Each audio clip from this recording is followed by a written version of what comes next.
Assalamualaikum warahmatullahi wabarakatuh. A'udzubillah, bismillah, alhamdulillah, wassalatu wassalamu ala rasulillah, wala haula wala quwata illa billah, amma ba'du. Yang kita hormati bersama-sama para pembina, pengurus, pengawas, dan seluruh kepala lembaga di lingkungan Yayasan Al-Makarim, baik formal maupun keagamaan. Yang kami hormati para bapak, ibu, wali peserta didik, wali santri di TPQ Tahfidz dan Madin Ulil Albab yang dirahmati oleh Allah. Insya Allah kami tidak akan lama, 10 menit lah ya, sekedar melengkapi acara khotbah Quran yang pada umumnya memang dilengkapi dengan apa yang disebut sebagai Mau'izatul Hasanah. Ada dua hal yang perlu atau patut kita cermati bersama. Yang pertama, kami meminjam ungkapan dari ketua pengurus Bapak Haji Muslimul Parok. Beliau mengatakan saben-saben wong ana mangsane, saben mangsa ana wonge. Yang kedua, ada satu makalah yang mengatakan bahwa jagalah anak-anakmu melebihi harta milikmu. Harta yang kita cari mati-matian, yang kita pertahankan mati-matian, ternyata pada ujungnya itu akan menjadi warisan. Dan kalau nggak kebenar itu akan menjadi rebutan di antara anak-anak kita. Berbeda halnya kalau anak-anak kita ini soleh, subhanallah, dia akan memberikan manfaat dalam keabadian. Artinya bahwa setelah kita mati ternyata akan terus memberikan manfaat dalam waktu yang sangat lama. Oleh karenanya hari ini Bapak Ibu, mari kita posisikan anak-anak kita itu adalah kader agama kita, kader tauhid kita, kader ibadah kita, bahkan kader taubat kita. Barangkali kita itu pada saatnya dipanggil menghadap Allah Subhanahu wa Ta'ala itu amalnya terbatas. Deres Qur'annya mungkin sebulan sekali hanya 1 ruku. Tapi jangan khawatir kalau putra putri Bapak seperti tadi dan sudah terbiasa membaca Al-Quran, beribadah dalam berbagai kegiatannya, maka dihadiahkan atau tidak dihadiahkan itu seluruh kebaikan amal soleh anak-anak kita ini persis sama diterima oleh orang tuanya. Kemudian yang kedua, barangkali kita ini meninggal dalam kondisi berlumur dosa. Tetapi jangan khawatir, di sini anak-anak dipahamkan dan dibiasakan untuk berdoa, untuk mendoakan orang tua. Salah satunya adalah Allahumma ghfir li dzunubi wa li walidayya warhamhuma kama rabbayani shaghira. Dan ini satu keyakinan bahwa siapapun wali murid, wali santri yang meninggal, kalaupun dalam berlumur dosa, dia mewariskan anak soleh, maka dalam beberapa saat sajalah dikubur, dia sudah bersih dosanya. Allahumma amin.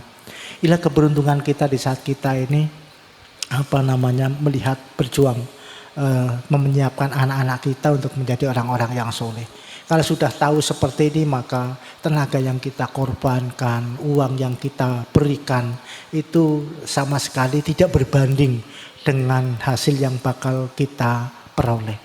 Apalagi ada satu penjelasan yang mengatakan halal harta benda itu mewajibkan atau meniscayakan dihisab, mesti itu.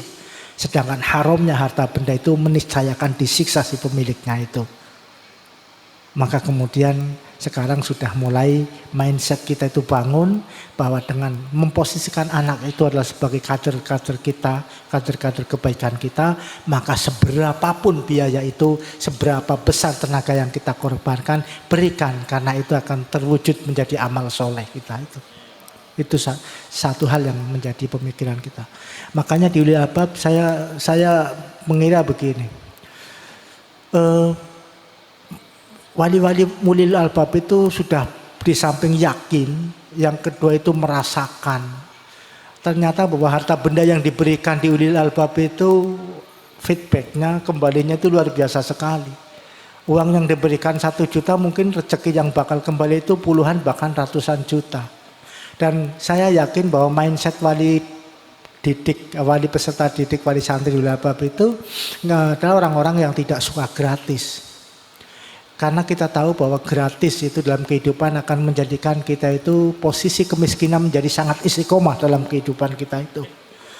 Itu niku. Wong sing senengane gratis kuwi insyaallah miskinnya istiqomah. Maka harus ditakuti betul itu. Maka kemudian begini Bapak Ibu, saya mengajak kalau sedekah itu kan dalam ajaran agama baik dalam kondisi lapang maupun dalam kondisi tidak lapang. Kalau dalam kondisi lapang kita bersedekah, maka dipastikan hartanya akan bertambah-tambah dan dipelihara itu kepemilikannya. Sedangkan ketika dalam kondisi miskin kita ini bersedekah, maka itu bentuk terapi dari kemiskinan itu sendiri. Wong kok miskin sedekah bae yakin bakat sugih. Orang ngandel bukti kenapa lah. Sing sugih sedekah sing luar biasa tambah jadi miliarder. Sing miskin tambah istiqomah. Insyaallah mari oleh tadi penyakit miskin iku orang ngandel jajalan lah. Nah, ada orientasi yang perlu kita bangun. Membangun anak itu, menyiapkan anak itu di samping memang tujuan endingnya itu adalah menjadi anak-anak soleh yang khairun nas anfa'um linnas. Anak-anak yang paham bagaimana menyempurnakan hubungan-hubungan dengan Allah dan hubungan-hubungan dengan sesama, tetapi memiliki profesionalitas ritual yaitu spiritual, yaitu mereka itu biasa bertabur manfaat kepada sesama. Tetapi hal yang lebih inti itu adalah agar mereka itu kita didik, kita siapkan bisa menggapai kehidupan dunia yang baik. Seperti doa kita tadi itu wa minhum may yaqulu rabbana atina fid dunya hasanah wa fil akhirati hasanah wa qina adzabannar.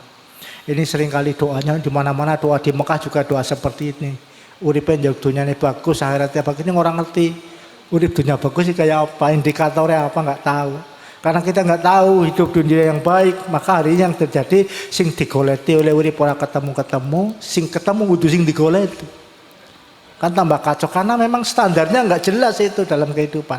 Nah sekarang Bapak Ibu ya kalau dalam doa Rabbana atina fid dunya hasanah wa fil akhirati hasanah dalam sebuah kitab tafsir Munir li Ma'alimit Tanzil itu ternyata hidup dunia baik itu adalah indikatornya yang pertama ayat ilman. Jadi orang hidup, manusia itu hidup ditakdirkan cinta ilmu. Jadi biar dong cilik sergap belajar, barang dari orang tua sergap ngaji, sergap nyarati duitnya ngetokna duitnya, perhatiannya luar biasa. Dan satu itu sudah dimiliki itu, bahwa hidupnya bagus. Yang kedua itu wa ibadatan.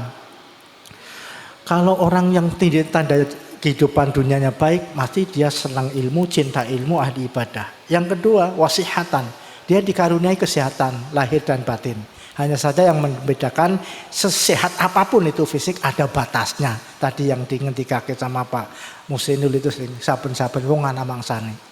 Beliau selalu mengingatkan kepada saya, sekarang anak-anak itu kecil ya, 30 tahun yang akan datang mereka jadi pemimpin, kita sudah dekat dengan dengan liang lahat. Itu makanya harus disiapkan betul. Maka kemudian memang sehat fisik itu akan ada batasnya. Kemudian yang dalam keabadian itu adalah sehat rohani. Yaumala yang fa'umalun wala banuna illa man atallaha biqalbin salim.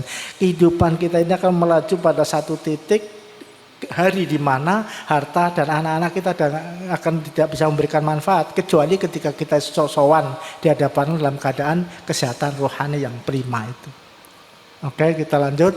Bahwasanya indikator yang keempat adalah wagonimatan. Orang cerdas di dalam memanfaatkan peluang. Nabi Muhammad sudah mencapsakan wa ihtanim khamsan qabla khamsin. Jadi orang cerdas itu sejak dulu orang-orang yang ditandai dengan kehidupan dunianya bagus. Ketika muda ingat ini belum datangnya tua. Ketika kaya ingat jangan sampai kita itu menyesal tiba-tiba kedatangan rasa sakit. Ketika kita kaya disiapkan betul sebelum datang kemiskinan. Bahkan yang paling penting kita akan manfaatkan kehidupan ini sebelum ajal menjemput kita itu. Kemudian indikator yang keempat adalah wakafafan. Wakafafan itu adalah kecerdasan batin di dalam memaknai kekayaan diri kita. Sama ini sugih kabeh kok. Sama ini sugih kabeh. Hanya versinya saja yang beda-beda. Wong dulu itu kita disuruh milih takdirnya Tuhan nggak bisa sih. Ada orang dicita kata si wong itu gelem ora tak didekna wong sempurna, bojone ayu, lanang kono dadi wong lanang ganteng, bojone ayu dadi pejabat duit akeh ning umure ora pati dawa, gelem apa ora? Mboten purun. Apa iki bae? Kono apa jenenge ganteng, bojone ayu, anake bagus-bagus, sehat terus ning ora tau duwe duit. Atau dengan kesimpulan mending sugih kepenak tapi umure pendek atau mending umure panjang tapi sengsara terus jajal pilih. Kan nggak bisa kan? Itulah takdir Allah itu seperti itu. Maka kemudian sudahlah pasrah saja sama Allah. Akhirnya dibikin rata. Semua orang dikasih 50% kebahagiaan, 50% penderitaan. Itu aja. Sampai nemen-nemen kayak ya. Orang bojone ayu banget nikmat, galake musibah. Itu. Iya. Atau mungkin ada yang puas Allah, suaminya pengertian banget. Ngerti bojone lemes ya tak pijeti. Urung ngerti urung tembung wedang wis digawekna wedang kumbahan garing kabeh gosokan kabeh pengertian ning irenge kaya kubluk. Nah, upama lho nyun sewu lho. Ini artinya bahwa ada orang pintar miskin harta, ada orang yang kaya harta miskin ilmu, atau ada yang sehat tetapi usianya pendek, tapi ada yang ulet nyawane ora duwe duit. Itulah sejatinya kehidupan itu. Maka konsep kebahagiaan itu adalah kafafan itu ditengarai menjadi dua hal atau konsep kehidupan. Yang pertama adalah syukur ketika kita bahagia dalam segala bentuknya, tasarrufu ni'am ala taatillah, dan ketika datang musibah dalam segala bentuknya sabar. Dua-duanya adalah wujud kasih sayang Allah. Ketika kita menderita dan sabar, maka jaminannya kita masuk surga tanpa hisab, kan luar biasa. Makanya kemudian monggo ajeng milih sing sabar apa sing kepriye takon Pak Kiai Fatur Rahman urusane iki. Saya kira itu terakhir bahwasanya indikator kebahagiaan dunia yang baik adalah wa muwafiqon lil khair. Orang dikesake oleh Gusti Allah itu di dalam memilih pilihan-pilihan hidup itu selalu saja benar. Kayak tolak angin, bejo lah pokoknya.